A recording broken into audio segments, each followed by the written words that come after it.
Folks, remember that time that the celebrity class was very concerned about the kidnapping of innocent people by Islamic terror groups? I'm speaking, of course, of Boko Haram. If you go back to the Obama administration, well, they are conspicuously silent when it comes to Hamas. We all remember back in 2014, there was an Islamic terrorist group called Boko Haram, and they kidnapped 276 mostly Christian female students in Nigeria. And the celebrity class sprang into action. Talking about like Michelle Obama, Ellen DeGeneres, Queen Latifah. They all held up signs reading, "Bring back our girls." Remember this? Hashtag bring back our girls. Many of us are like, that hashtag ain't going to do bleep. And it didn't work, by the way. 100 plus of those girls are still missing. But that's not the point. The point is the celebrity class was up in arms over the kidnapped girls, as they should have been. Right? Hashtag bring back our girls. That was the thing.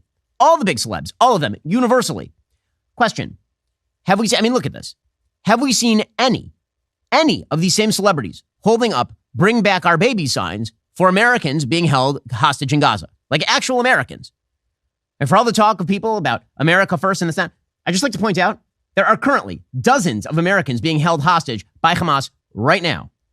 But we have seen members of the media, like Gayle King, lecture a Jewish father whose 8-year-old daughter is currently being held by Hamas. This is what the media do. So the media aren't holding up those signs for this guy's kid, but they are attempting to cudgel this guy. They're attempting to get this guy whose daughter is being held by Hamas to say that Israel should stop trying to kill members of Hamas. But now this seems to be all about politics. What do you say about that? You know, you have innocent children in Palestinians who are dying, innocent Israeli children who are dying, and no one seems to be able to say enough, stop that. I'm not interested in politics at all. My only concern is getting Emily back.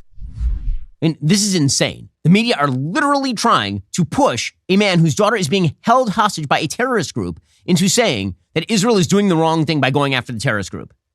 I'm not seeing that sign from Gayle King right there, that "bring back our babies" sign. Not seeing it. So here's the thing. There's tons of Jew hatred on planet Earth. Plenty to go around. Anyone who's spending their days going after Donald Trump and Elon Musk for anti-Semitism while leaving Hamas untouched is pretty obviously concerned about something very different from Jew hatred. Pretty clearly. As a Daily Wire listener, you're not just informed, you are also engaged. You value freedom and personal responsibility, which is why you need to check out MediShare. MediShare is a community-based approach to healthcare that lines up with the principles you believe in. Your values matter. With MediShare, your healthcare dollars won't be used for medical procedures that don't line up with your beliefs. MediShare is the highest-rated healthcare sharing ministry with a 30-year proven track record. It's not health insurance, it's a community of 400,000 believers committed to caring and sharing with one another. Members save up to 50% or more on their monthly healthcare costs. Member satisfaction surveys show they like MediShare much more than health insurance.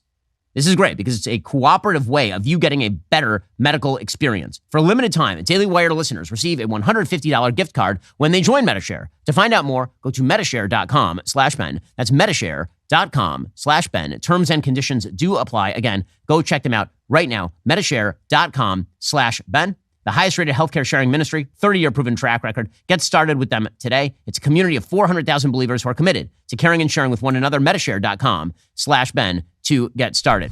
We do things a little bit differently here at the Daily Wire. We host several of the top news podcasts in the world. We launched a chocolate company overnight. We took Disney head on by releasing 100 episodes of kids content. It takes very specific people with very specific skills to make Daily Wire what it is. How do we find and hire those people? With ZipRecruiter. That's how. ZipRecruiter makes your whole hiring process faster and easier. Their powerful technology works for you to identify people whose skills and experience match your job. ZipRecruiter saves you time by letting you easily invite your top candidates to apply to your job, so they're more likely to apply sooner. ZipRecruiter is trusted by millions of people. In fact, over 3.8 million businesses trust ZipRecruiter with their hiring needs. Make a positive impact on your hiring future with ZipRecruiter. 4 out of 5 employers who post on ZipRecruiter will get a quality candidate within day one. Head on over to ZipRecruiter.com/dailywire to try ZipRecruiter for free. Again, that's ZipRecruiter.com/DAILYWIRE. ZipRecruiter is indeed the smartest way to hire. Go check them out right now. ZipRecruiter.com/dailywire. That's the way we hire here at Daily Wire. It's the way that you should hire as well. ZipRecruiter.com/dailywire. It is indeed the smartest way to hire. With regard to the latest in this war, Joe Biden is playing both sides. That's the only way to read this.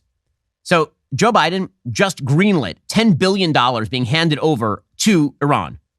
Late on Tuesday, the Secretary of State sent to Congress a recommendation for a 120-day waiver allowing the Iraqi government to transfer $10 billion in frozen funds to the Ayatollahs in Iran. The capital was earmarked as payments for Iranian electricity, but is being held in an escrow account.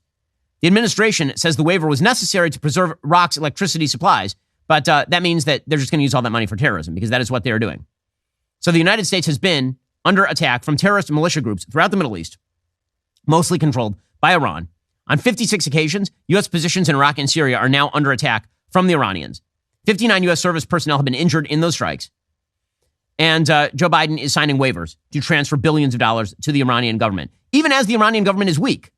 The Iranian government has been tremendously weakened.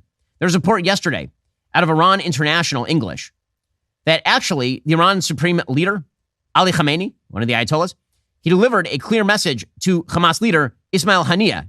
He said, we weren't warned about your attack, and we love you, and you're our best friends, but high five as you drown. Which makes perfect sense. I mean, as I've suggested since the beginning of the war, the most plausible explanation for what actually happened is that Iran greenlit an attack from Hamas in an attempt to scuttle the Saudi peace plan that was being put on the table between Israel and Saudi Arabia, brokered by the Biden administration. They wanted to kill that deal. So they said to Hamas, do an attack, kill a bunch of Jews, hope that Israel goes in strong, and that will scuttle the deal. But what they didn't count on is Hamas being successful enough to kill 1,200 people and take 240 hostages, necessitating the complete obliteration of Hamas. They just figured Hamas would live to fight another day. There'd be another ceasefire. Hamas would continue to maintain its power in the Gaza Strip. So instead of Iran gaining the death of the Saudi peace plan, they got that, but they also lost one of their biggest pawns on the board in Hamas. And then the question became, do they wish to lose other pieces on the chessboard? Because the unspoken reality of this current Middle East conflict is that the actual serious threat to Israel is actually not Hamas in the Gaza Strip right now. It is Hezbollah on Israel's northern border, which has 200,000 rockets pointed at Israel, including 50,000 highly sophisticated rockets capable of geo-targeting, which means can hit towers in Tel Aviv. Not the dumb rockets that are being fired by Hamas, smart rockets that are being fired from southern Lebanon into Israel. So, as we've seen, deterrence doesn't really tend to deter terrorist groups when push comes to shove. And so Israel at some point is going to have to go after Hezbollah. The question is whether they're going to do it right now. Iran doesn't want them to do it right now, because if Israel were to swivel and hit Hezbollah right now and take them off the table, that's a real problem for Iran.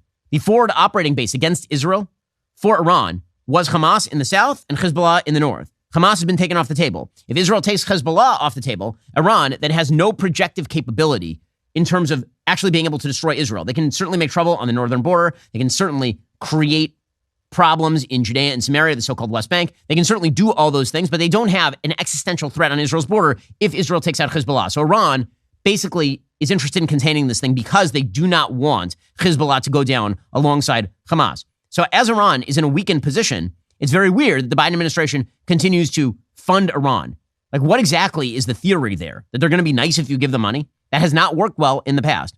Are you tired of the lies and the twists of the mainstream media talking points? Yeah, me too. Join me in my newest series, Fact, where I dismantle and bring truth to this tiring mainstream agenda.